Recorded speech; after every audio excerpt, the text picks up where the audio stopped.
Welcome to Beyond Referrals, the podcast exploring how trust, growth, and client relationships in financial services are evolving in the digital and AI age. I'm your host, Emily Armstrong. Let's dive in.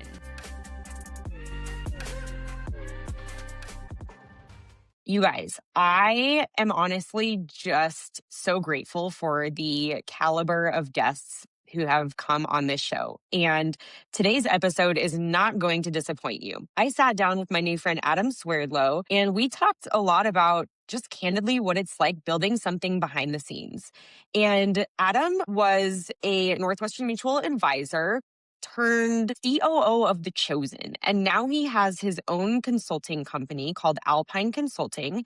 And he focuses on being a fractional COO for organizations. And he's just got such a cool career path. And the moment that I met him, I knew I wanted to have him on the show to have a conversation and get to know his journey. And he was kind enough to come on with me and share some things with you guys. So we talked about what it's like building something big behind the scenes, how your intuition is truly a gift in your leadership and your business building, and how to really acknowledge that, and how it's the people that make the business happen. Culture is everything. He talked about the future of organizations being fractional, which I thought that was super interesting. And we talked about niching a lot as well. So he said the quicker you niche out, the better. And not only does that differentiate you, but that increases your joy and your enjoyment of your work because you are focused on what you're good at. So we also got candid about our frustrations that we faced as advisors. And so I think if you're an advisor building a business, you're really going to enjoy this episode. It's going to be inspiring and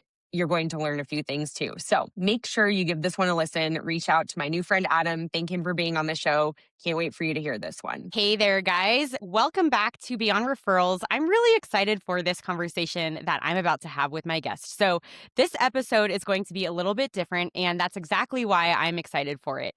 Today's guest is someone who I recently met, but the moment that I heard his story, I knew I wanted to have him on this show because his career arc is genuinely unlike anything that I have ever seen or heard. Adam Swerdlow started his career as a financial advisor in Northwestern Mutual, building a book of business from scratch, like most of us listening. And he co-founded a training and coaching company for financial advisors that was eventually acquired. And then he served as the chief operating officer of the hit TV series The Chosen. It's been a global phenomenon that has become the most watched Christian TV series in history. So he helped scale that company from 4 employees to over $100 million in annual revenue. He built every system that made that growth possible. He oversaw $50 million film campuses, managed relationships with 16,000 investors, and produced fan events drawing 10,000 people. So you can see it's super interesting here, and I'm a big personal fan of The Chosen. Today, Adam runs Alpine Consulting, where he advises growth stage companies on strategy, M&A, and business development. This conversation is about career paths that don't make sense, about saying yes to things, about faith, entrepreneurship, and what it actually looks like to build something that matters, while also having a home and a family to tend to as well. So, Adam, thanks for being here. Thanks for having me. Excited for it. Yeah. And, we spoke about this offline, but for those listening, I'm just getting over being sick. You have kids. I have kids. Your little kids get sick. You get sick. So if I don't sound myself, it's because I'm recovering. So just so everybody knows. Yes, you did email me yesterday saying you had no voice. So This is a massive improvement from yesterday. So yeah. Well, I'm super grateful that you're here and for your time, and have just really appreciated getting to know you a little bit. And I'm excited to get to know you even more and go into your story. But let's start at the beginning. So you started your career at Northwestern Mutual as a financial advisor, and you've had just this amazing path since then. So how does a Northwestern Mutual advisor go from that to being the COO of one of the most popular TV series? Well, actually, I started my finance career at Northwestern, but prior to that, I sold copiers and software, which turned out to be an essential stepping stone to getting into Northwestern. And I don't know if you've heard this, Emily, but anybody that has sold copiers before, it's like selling ice to an Eskimo. So if you can do that, you can pretty much sell anything. You can sell anything. You got it. So yes, I started my finance career at Northwestern. So I didn't have a finance major. I didn't go to college for it. I had never taken. Maybe I took like a microeconomics class or a macroeconomics class in college, but it wasn't something that I was practically looking at. I got recruited, built a business, had a lot of fun doing it. And then a gentleman who you've had on this show before, his name's David DeSalle, dear friend of mine. He approached me to be his client as he started a coaching and consulting career outside of Northwestern. And instead of becoming his client, I became his business partner and left Northwestern. So, but to get to the chosen, there were a couple things that I subconsciously or decisions I subconsciously made during my time at Northwestern to then set me up for success and where I am today. And that was working with business owners. So it's a very underserved market. So regardless of whether you're at Northwestern or on any other financial firm, business owners have a lot of needs. They have not only their personal life, but they have their business life, and they need a ton of help on both. A lot of times they neglect their personal life for their business life. Emily, I'm sure you can relate to this as the clients that you worked with at Northwestern. So when I came into Northwestern, I wanted to work in a market that was underserved because it would give me more opportunity to see people. And so that's why I gravitated towards business owners. And it was through those experiences, it was through the grinding, the cutting my teeth, the jumping into P&Ls, all of their financials, understanding how businesses operate that set me up to then ultimately come to the chosen. So through working with business owners, I had that knowledge. I left Northwestern and started this business with David. And eventually one of my clients of my consulting company was looking to hire, or his father was looking to hire a role at the chosen on a temporary basis too. It wasn't even something that I thought would be a long-term engagement, but it ended up being almost 5 years and an amazing time of my life that I will never forget. So that's how that worked out. When you were in that chapter of your life at The Chosen, did you like what was that like? Because I'm sure when you started it, it was kind of still this like scrappy, bootstrings like production, and you saw that growth into what it is and what you helped take it to. When you were there in that chapter, was there a moment that you were like, "Oh my gosh, like this thing is so much bigger?" Like what was that wave like? That is a great question. So I was originally brought on to raise capital because I don't know if many people know this, but the first season was funded by 16,000 Yeah. investors. So you had alluded to that in your intro of managing 16,000 relationships. I don't think I talked to every single one of them, but I talked to a lot of them. Yeah. So they raised 11 million dollars from 16,000 people to shoot the first season, and then past that, they were unsure how they were going to fund the subsequent seasons. So they brought me in to raise capital. As I came in, I know I was already familiar with the show. Like I had already seen it and heard that it was impactful, especially in the Christian community. And then it became a global phenomenon because of COVID, right? Everybody was at home with a lot of time on their hands and clamoring for redeeming content. And this is exactly that. Yeah. Timing is everything. That's especially applicable to this scenario, but I think that's with every business is right place, right time usually adds gasoline to the fire.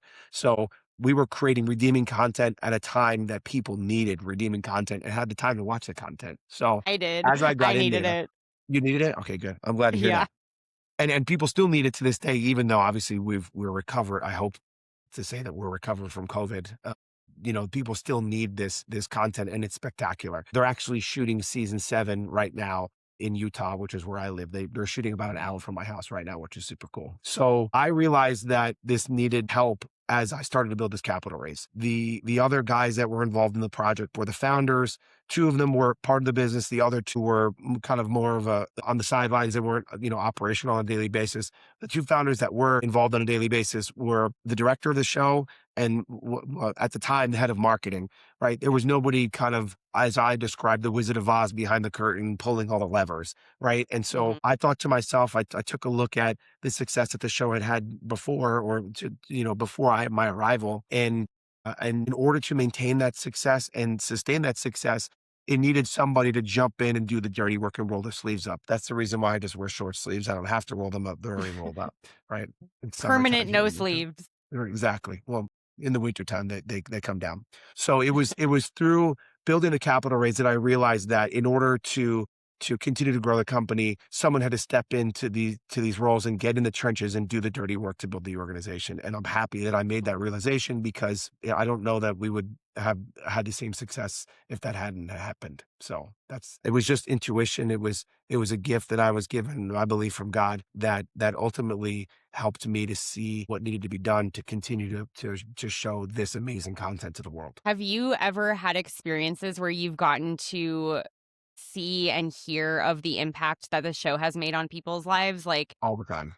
Yeah. yeah, what's that like to like and it's such meaningful impact. And I remember so as a viewer of the and as a fan of the show, like it's had such an impact on me. You know, I grew up in a Christian home, like with that influence in my life. And as I've gotten older, I've owned and my journey has really evolved. But so like even me who you could say like knows everything and I've literally read the Bible cover to cover and been in church my whole life and like yet The Chosen was something that I never had that really helped grow my faith and make it real to me and helped like bring these stories to life and bring the character, not the character of Jesus, the person of Jesus, like help Yeah. me see him more. And I remember when the show would show those videos of people watching and like their testimonies of how The Chosen had helped grow their faith.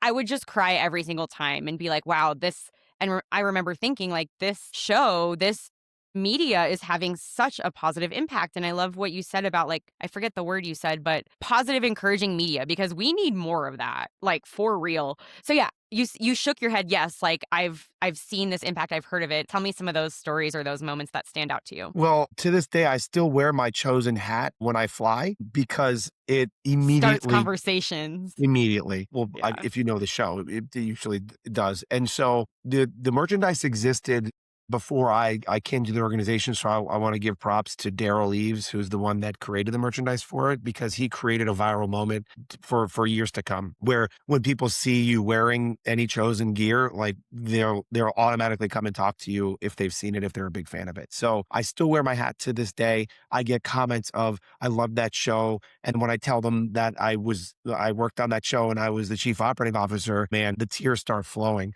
So Mm. it's from the littlest moment of the kid telling me that they watch it every night to the people that are in prison.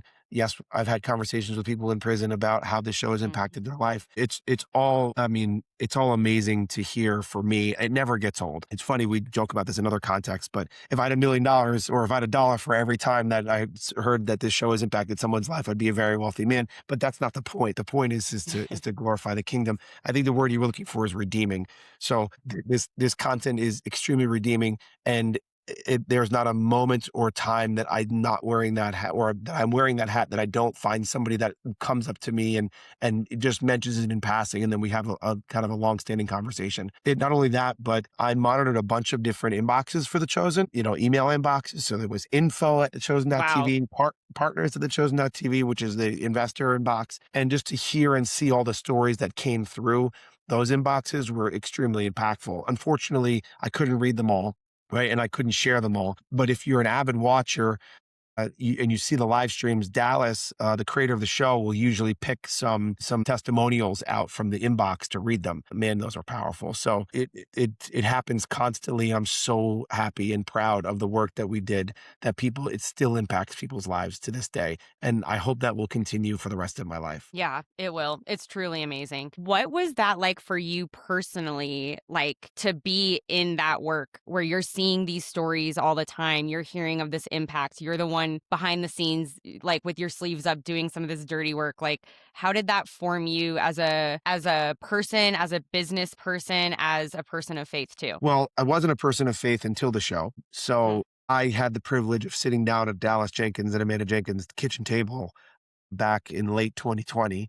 So that was an opportunity that not many people get, and I understand that, and I don't take it for granted. So as a business person and a father and a human being, it impacted me in multiple ways. The biggest way I would say is knowing that I'm not in control of everything. As an operator, that's a really hard thing to come to terms with, but Very. it's something that I did come to terms with because I think it just makes me a stronger individual overall, is that yes, there are many things that we can control, and you should control the things that you can control. Like for all those Northwestern agents out there listening, pick up the phone because you can control that, or send that Control the email. controllables. Yeah, you got it. Yeah, how many times have you heard that?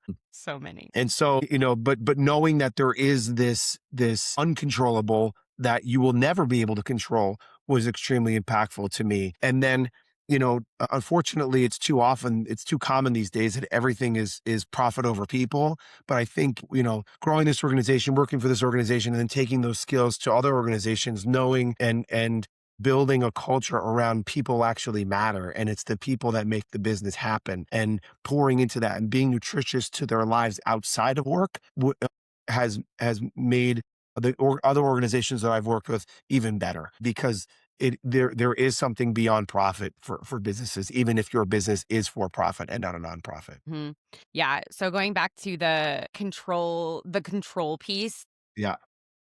I used to work with a guy who he would say this phrase, the illusion of control, and we would Yeah. talk about it. We would like have conversations about it. And I think that's, for me, that's something I've wrestled with. But when you come to accept that, and I feel like when you learn that in your journey, there is something that shifts. Like, okay, I'm going to show up and I am going to be the highest integrity version of myself. I'm going to do these things with excellence. I'm going to do everything I can to control these situations, but like letting go of the outcome, the illusion of control. Like, it's crazy when sometimes I think about this, like when I'm just alone thinking about how little control we actually have. Like, it's very little. Yeah. And that can create some fear, but that can also create some safety in the sense of like, okay, but God controls. He is in control. And what does that mean for me? So yeah, I just wanted to comment on that piece that you had said. Well, at Northwestern, they'll also tell you that fear is a great motivator. So make sure your ISA is way more than you can afford, and I think you'll be fine. My goodness.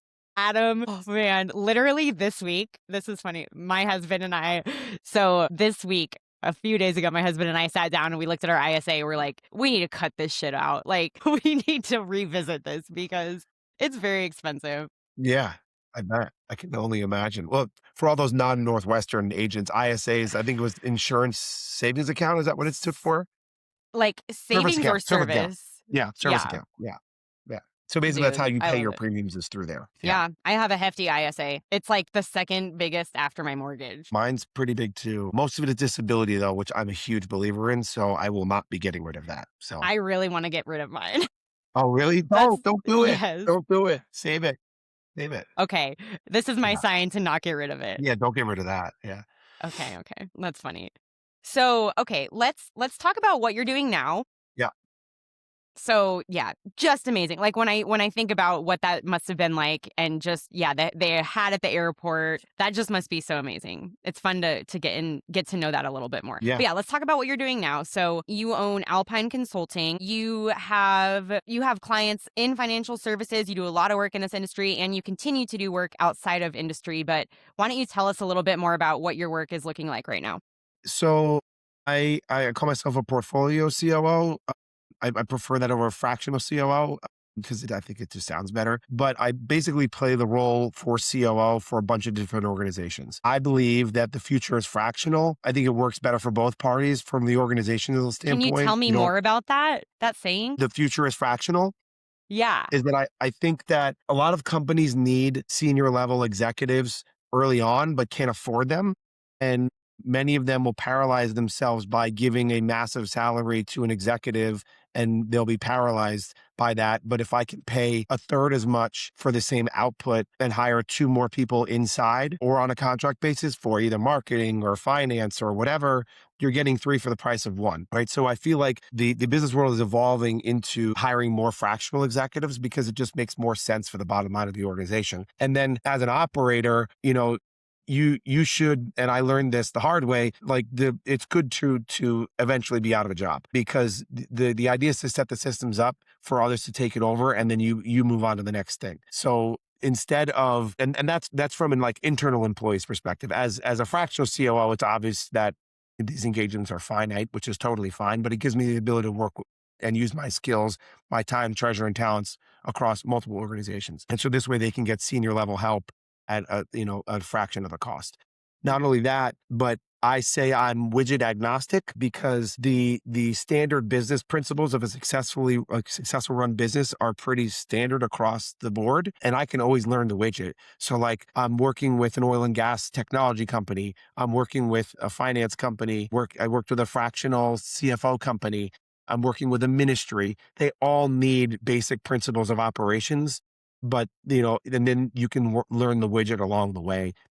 But, without those sound practices, it really doesn't matter what the widget is. The widget agnostic thing, I like that. How, for you personally, so like as in a service business yourself, growing in it's like a heavy relationship business and Yeah. it's less clients, but it's more in depth. How are you growing your consulting practice right now? By referrals. So and it's funny because when I left The Chosen to start my consulting business, and I talked to other consultants just to kind of, who were running a practice that I aspired to run, that I am running now. They would always say, "Oh yeah, all my clients come from referrals," and I was like, "Oh, that sounds great. Well, I wish that would happen for me too." Now it is. It's funny. You and I talked offline about Northwestern and the disagreements that we had internally there and why we eventually moved on. But I think what was really helpful there was kind of gritting your teeth and getting punched in the face a bunch of times and reaching out to people, right?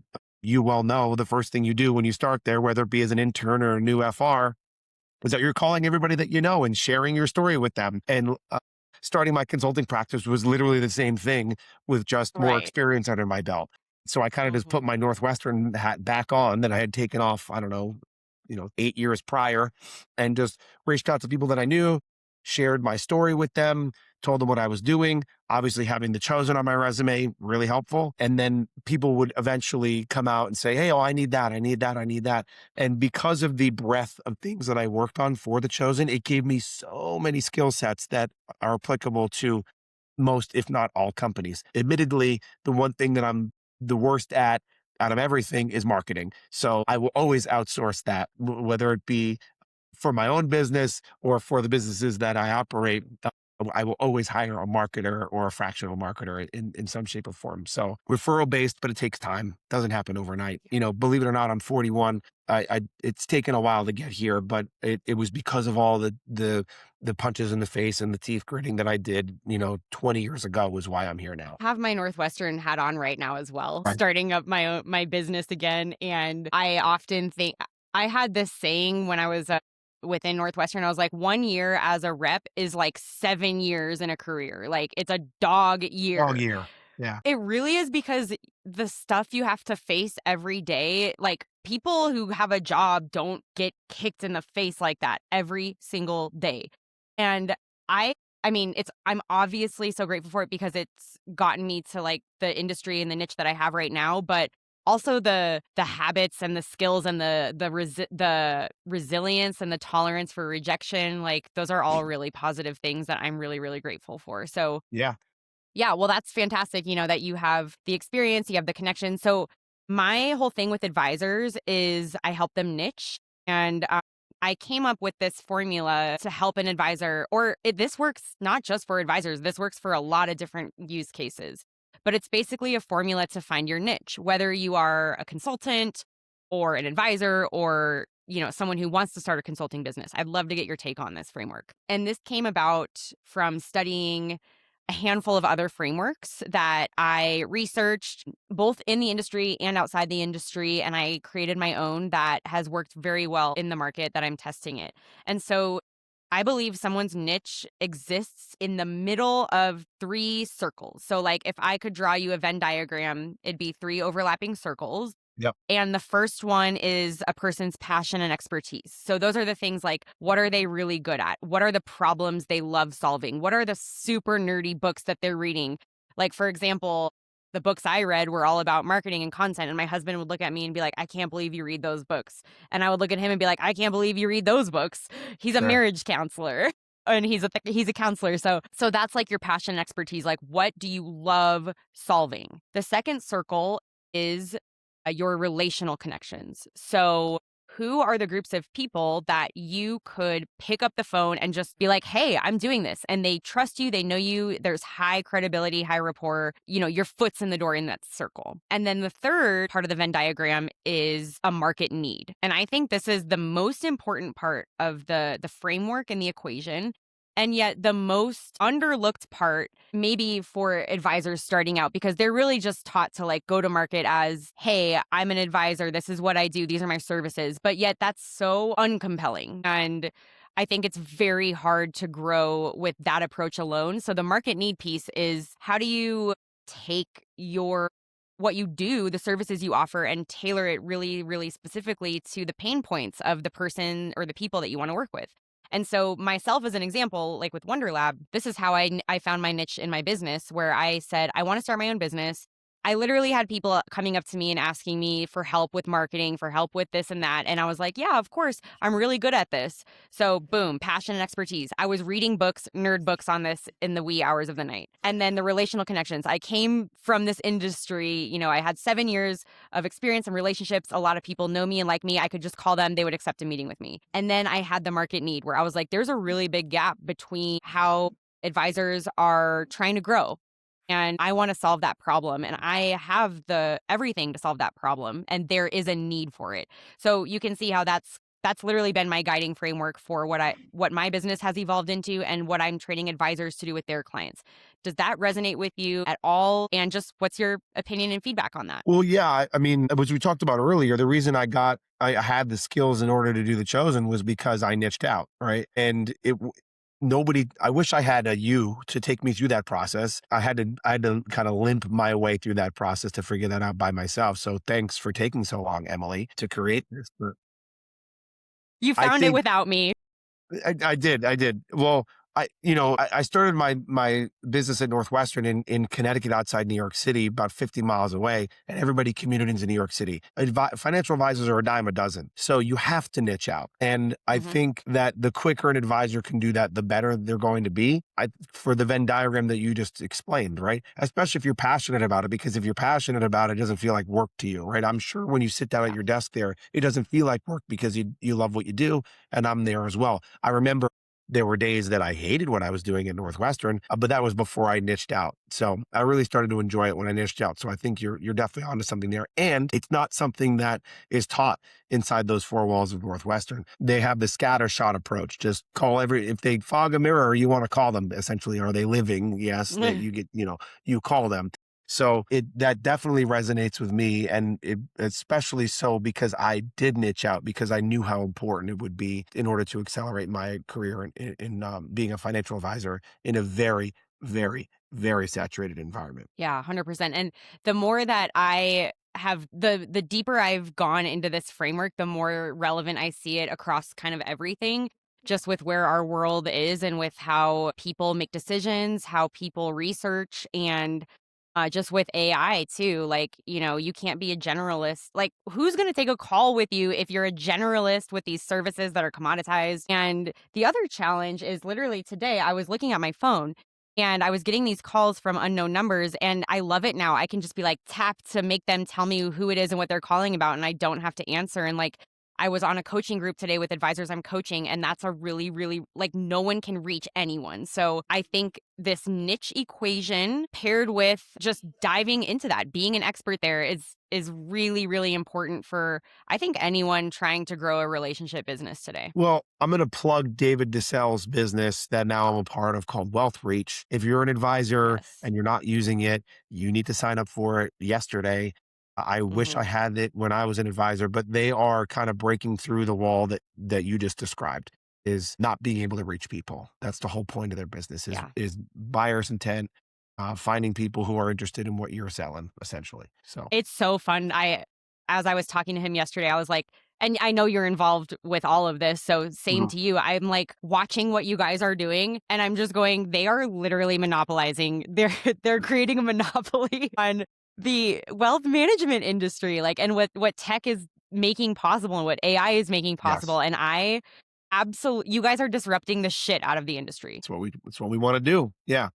I Yeah. want to push back on the generalist thing. I think you meant generalist when it comes to financial advising, because I'm a generalist when it comes to running a business. And that was a big thing that I had to wrestle as well. Someone in leadership that I'd worked underneath told me, you'll never be a C level executive being a generalist. And I vehemently disagree with that statement, because I think the more you know about every vertical in a business, the better that you can do for that business. So right back at you there, So, yes. executive that I worked under. Well, yes, I wouldn't even call you a generalist though. Even though you're widget agnostic, like you have this skill set that is applicable to many verticals, many sizes of companies. So, but yes, I did mean generalist advisor. Yeah, it's so interesting. It's wild where we're at right now. Yeah. What's it like being on the front end of like such industry disruption with what you're doing at Wealth Reach? Oh, it's fun. It kind of feels like The Chosen all over again, right? Because Yeah. we were disrupting the status quo back then, right? Everybody, most people who are super passionate about the Bible and reading the Bible, we disrupted them, that's for sure. And then when they eventually came around to realizing how awesome the show was, they became super fans and advocates. And so I'm positive that as we disrupt this industry with Wealth Reach, that we will have a lot of naysayers. I mean, and I'll give credit to Daryl Leaves again. I brought him up earlier in the show for the merchandise, but one of his sayings is like, you haven't made it until you have haters. And so the moment you have haters, that you've made it. And so I'm just waiting for the moment that Wealth Reach has all these haters, because that just means that we've made it. And I know that we're in the right place. So come on, haters, let's go. Tell us why you Let's go, shouldn't. haters. Yeah. Like, tell us why we shouldn't do this. It's probably you boomers who like had it real easy Mm. and like could open up the phone book and call anybody in there and talk to anybody and sell them some insurance. But we're doing it a little bit differently nowadays. So come on and hate. Let's go. Let's go. Haters, we invite you to comment on this episode. Yes, please. Yeah. Where are the trolls? You had said something. It's so infuriating to me when someone from, let's call him a boomer or like an Yeah. old Gen Xer, Yeah. when they have, I think it's like pride. And there's this attitude of, well, I did this. Well, I called people and I built this practice and like, look at me. And I'm just like, you literally don't understand that the world operates completely differently than it used to. And I see it as hurting younger people trying to build their business right now. And so anyways, that I don't even know what my point is, but what you said made me think of that. Here's what I'm trying to say.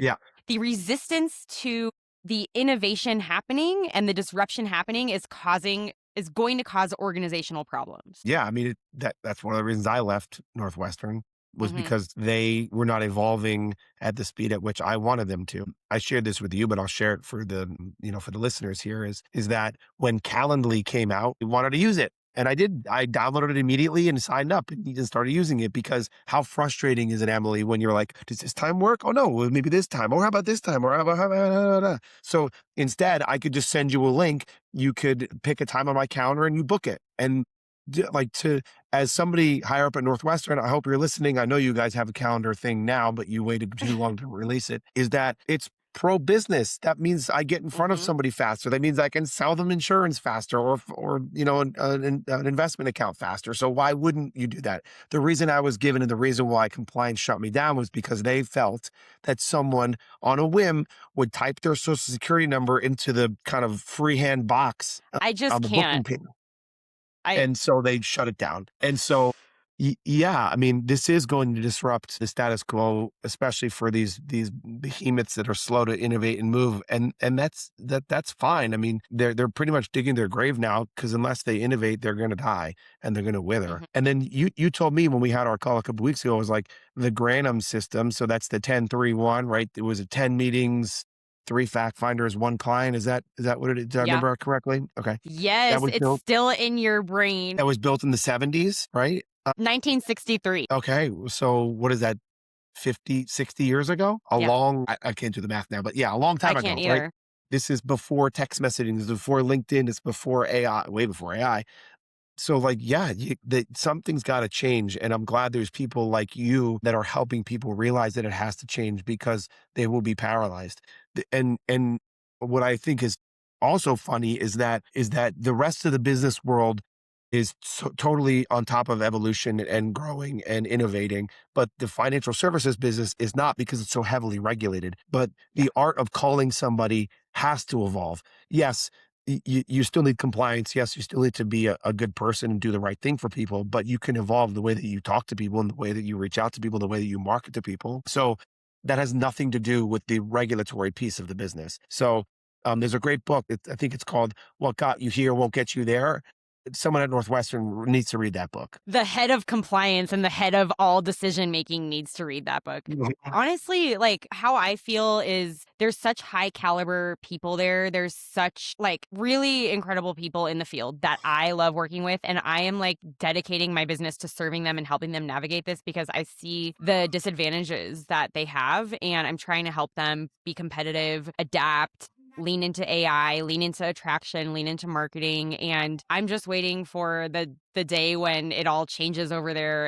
And who knows though? Who knows? But the Calendly thing is infuriating because when you are and there's so many tools available to help make your business easier. Like as a Yeah. solopreneur, as a solo Yep. founder, Calendly, I would not, my business would have a malfunction if I didn't have Calendly. And you know what's cool about Calendly is like I can funnel people from my calendar into my email list and I can nurture them. And then I can have specific sequences depending on what meeting they booked. Okay, did you book an intro meeting with me? You're going to get this email the day before our intro. And it's like very next level, high touch. And that would serve so many advisors, but yet that's just something that because someone could put their social security in there, like they can't have it. So yeah, this pretty much infuriates me. Well, I Yeah. think they have their own system now, but I don't know that it will, you have all these integrations that work with your business. I don't know that they have that. So, No, they have a scheduling link, which is improvement. But yeah. to wrap up the NM thing, I see like I have this unique perspective now where I see this outside world and what's happening, and then I know the inside world, and I'm like really trying to help people in the field bridge the gap and have more access to just more marketing and business development strategies. Yeah. Do it. It's needed. Yeah, And there's a lot of advisors there that need your help. So I'm excited for you. thank you. You're welcome. Shall we do some lightning round to wrap up? Hit me. Let's go. All right. So, what is the best piece of advice that you have ignored? Were they ignored? Oh man, I'm really good at taking advice and implementing it. Shoot, this is terrible for a lightning round. Probably the patience, have patience. I can't, but that's probably what makes me really good too. Your greatest strength is also your greatest weakness. So that's probably advice that I'm really bad at taking is my strength is also my weakness. I love it. That question is so funny because it's a tough, you've probably never been asked it. And I No, just like hearing people's reactions to right. it. Yeah. Wouldn't use that one. What is some entrepreneurship advice that you don't subscribe to? Not having like working yourself to the bone. Just because you're high capacity doesn't mean that you don't need rest. Doesn't mean that you can work yourself down to the ground. I mean, if I was single and no kids, maybe I'd work a little more than I do, but I really understand the importance of rest, especially in my time of life here. Also, my wife would kill me if I didn't walk out of my office at a certain time too. So We have our spouses to yes, thank for yeah, keeping us well good rounded balance. human beings. Yeah. So yeah, Did you have balance to I think learn is that? really important. Yeah. There's Did you have to learn that like a hard way or Yeah, gradually? for sure. I don't mind working. I like working. So, knowing that you have to put the pen down or walk away from the computer at a certain point of time.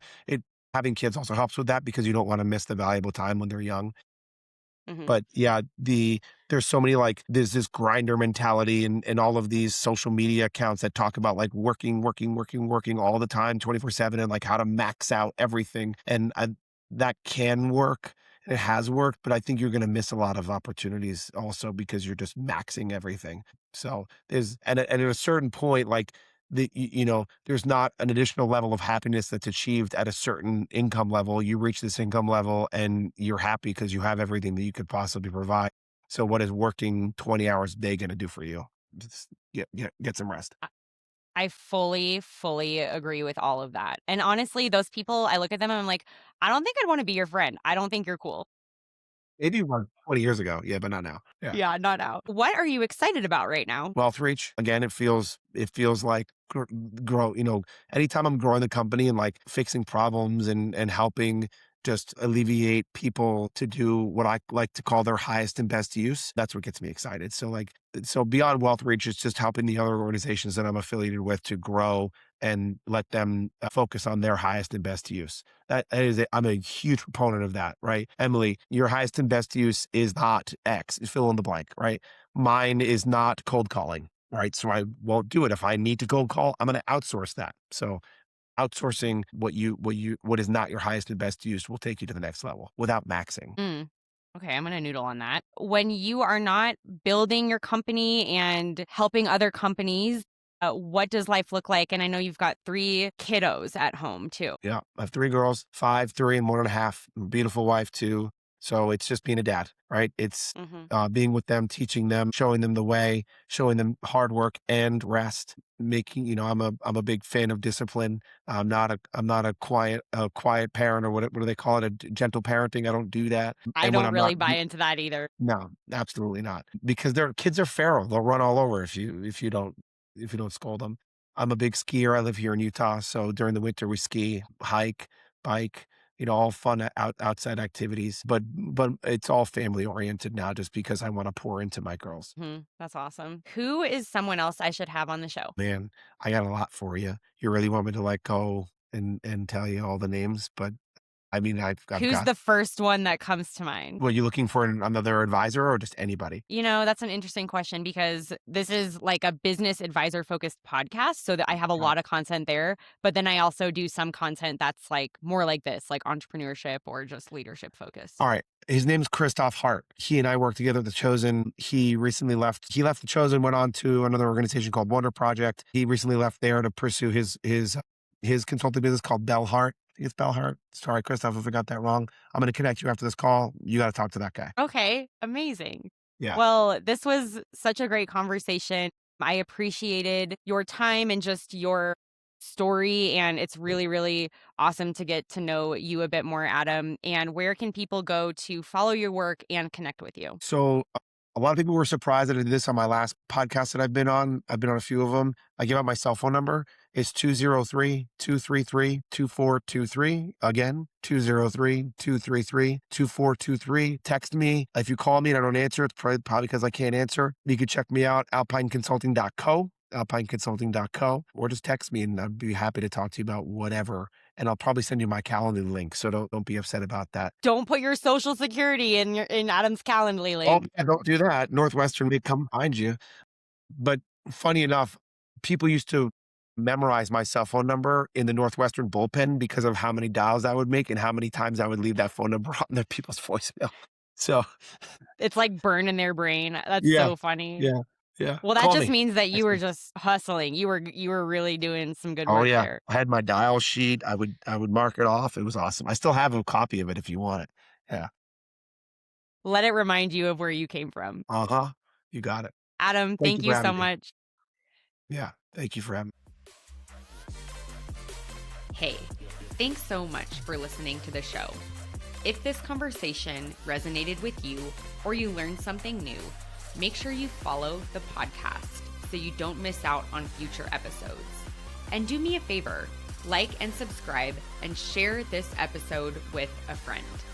Comment on anything that you want to see or hear more of in the future as well.